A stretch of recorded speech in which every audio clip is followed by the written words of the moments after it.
दिया ना यहाँ पर जस्टिस आदित्य मित्तल मैं तो हमारे सिंपल साथ एक बात पूछ रहा हूं, कानून सबके लिए एक है। सर तो ये ऐसा क्यों नहीं आरोप था अब कि लगने लगा है वक्फ संशोधन कानून, हालांकि अभी तक अंतरिम आदेश भी कोर्ट का आया नहीं है, लेकिन जब यहाँ पर वक्फ संशोधन के लिए यही मसला उठा रहे हैं ना, जब विष्णु शंकर जैन वो जाते हैं तो उन्हें हाईकोर्ट जाने का निर्देश दिया जाता है, लेकिन यहाँ वक्फ संशोधन कानून के लिए जब मुस्लिम समुदाय पहुंच रहे हैं तो सीधा उस पर अंतरिम आदेश की बात सामने आ जाती है। मेरा यही तो कहना है। रुकिए ना, मैं एक बार उनका टेक ले लूं। जस्टिस आदित्य,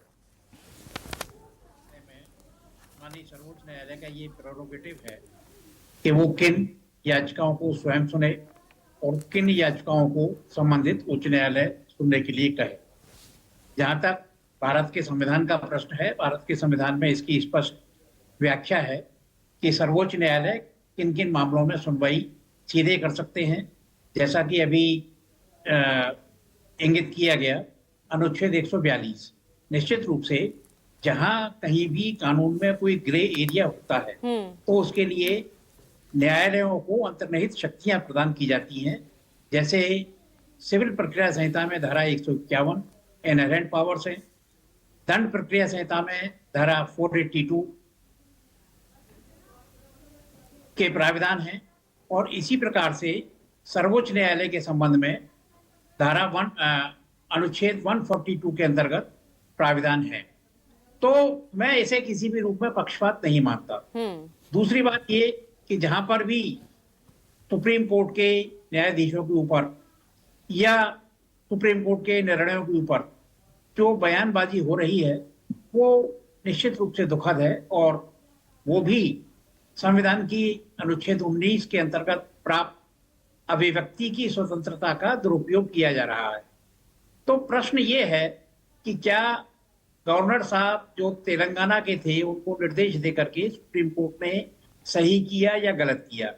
मैं सभी पैनलिस्ट का ध्यान भारत के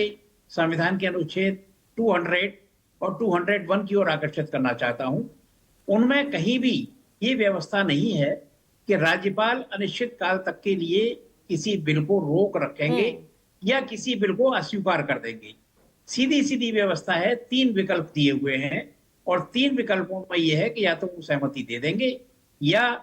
पुनर्विचार के लिए संबंधित सदन को भेज देंगे या उसे महामहिम श्री राष्ट्रपति के पास भेज देंगे। मैं ये भी बड़े दावे के साथ कहना चाहता हूं कि जो भ्रांति फैलाई जा रही है कि सर्वोच्च न्यायालय ने महामहिम श्री राष्ट्रपति को किसी प्रकार का कोई निर्देश दिया है, अगर आप पूरा निर्णय पढ़ें तो उस निर्णय में कहीं भी महामहिम श्री राष्ट्रपति को कोई निर्देश माननीय सर्वोच्च न्यायालय ने नहीं दिया है। ये 495 पेज का जजमेंट है, और 495 पेज के जजमेंट में पैराग्राफ 391 में माननीय सर्वोच्च न्यायालय ने भारत सरकार के ही 2 ऑफिस मेमोरेंडम डेटेड 22 सितंबर 1992 और डेटेड 4 फरवरी 2016 का इस्तेमाल करते हुए का हवाला देते हुए ये कहा है कि जब स्वयं भारत सरकार ने राष्ट्रपति द्वारा निर्णय लेने की अवधि 3 महीने निर्धारित कर दी है तो फिर 3 महीने के अंदर राष्ट्रपति को तय करना चाहिए। अब मैं जो आलोचना कर रहे हैं, मैं उनसे ये कहना चाहता हूं कि भारत सरकार से कहिए कि वो ऑफिस मेमोरेंडम डेटेड 22 सितंबर 1992 और डेटेड 4 फरवरी 2016 को वापस ले लें या उसमें समय सीमा समाप्त कर दें। देखिए, मेरा मानना यह है कानून में जहां भी ग्रे एरिया होता है,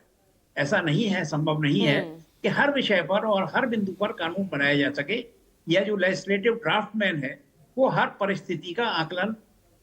भविष्य की परिस्थिति का आकलन कर सके। इसीलिए जो ग्रे एरिया होते हैं उनकी समीक्षा करने का, उनका विश्लेषण करने का, उनकी विवेचना करने का अधिकार न्यायालयों को दिया गया है, और उस अधिकार में जुडिशियल एक्टिविटीज भी। लेकिन जब वो विवेचना और समीक्षा की जाती है तो किस तरह से यहाँ राजनीति उस पर हावी होती नजर आती है।